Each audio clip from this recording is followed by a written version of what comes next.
Trust Dice je najpopularniji kripto gambling sajt. Pridružite se i uz opciju FaceAt. Uzmite besplatan kripto svakih 6 sati. Igrajte svoje omiljene slotove kao i druge igre koje god želite i uz pomoć mog linka u opisu dobit ćete još dodatnih free spinova i bonusa na depozit. Registrujte se danas i zaronite u svijet Trust Dice-a. Ovo je samo za osobe starije od 18 godina. Veliki pozdrav svima ljudi, dobrodošli u novo video i danas pričamo o jednom od najmlađih žestokih momaka koji je harao Beogradom, a to je Bane Grebenarević. Obavezno ostavite like i subscribe, zapratite me na Instagramu od Genije, olajte video do kraja i obavezno na kraju videa dajte neko vaše mišljenje.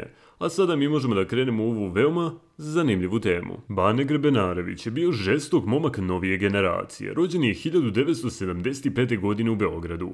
Bio je mlađa generacija tih žestokih momaka koja je svoj svet, imidž kriminalni, htjela da pokaže ne u vidu kriminala. Nije on radio klasični kriminal, on je tada u tom periodu htio da bude poznat i čuven po tome što će da puca na poznate, tada žestoke beogradske momke. I naravno da je prilikom tih pucnjeva došao u ozbiljan problem. Bane Grebenarević je momak koji je živeo u skladu sa 3 pravila, to je pištolj, to je pager i to je plavuša. Bane je uvek nosio pancir sa sobom, čak i u momentu izvršenog ubijstva nad njim nosio ga je na sebi. Veoma mlad je poginuo sa svega 21 godine.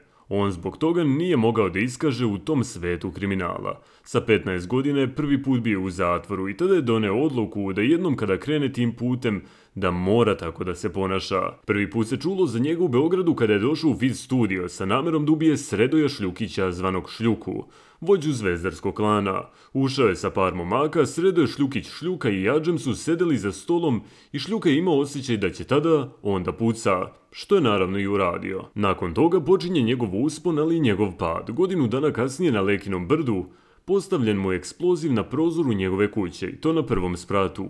U sobi je bio on sa devojkom, ali samo zahvaljujući nestručnom postavljanju eksploziva koji je bio postavljen u pogrešnom smeru, Bane Grebenarević je prošao bez povreda. To je bio prvi pokušaj atentata na Baneta. Sljedeći atentat je bio u septembru 1995. godine, negde u Cetinskoj ulici. Neki momci su pucali na Baneta i tu je prošao sa lakšim povredama. Metak iz pištolja pogodio ga je u ruku, ali i jedan metak se zaglavio u panciru koji je on nosio na sebi. Ali 27. marta 1996. godine na Bežanijskoj kosi ulici Stojana Ralice, Bane Grebenarević je izgubio život. Bane je sa Zoranom Šubarom došao u porodičnu kuću svoga oca kako bi oni gledali utakmicu između Jugoslavije i Rumunije. Sedeli su.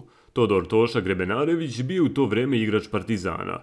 Gledali su utakmicu i kada je Pixi dao gol, rekao je majici: "Mi sada idemo do pizzerije, nemamo više šta da gledamo, ovo je prekrasan gol." Izašao iz kuće, seo u svog Volkswagena i vozač je bio Šubara. Krenuli su ulicom Stojana Ralici i vozili su se nekih 20-30 metara, onda su iz mraka iza zgrade izašla 2 NN izvršioca i u njihovom pravcu ispalila iz 2 automatske puške više metaka. Bila je to unakrsna vatra.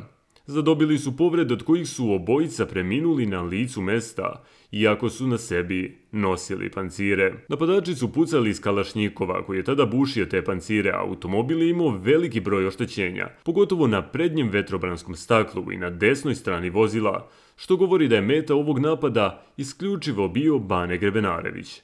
Nisu imali šanse nikako da prežive. I da ljudi, to je to što tiče ovog videa. Ovo je jedna kratka priča o jednom jako mladom žestokom momku koji je također harao Beogradom. Obavezno mi pišite u komentare da li ste vi znali za Baneta Grebenarevića i šta mislite.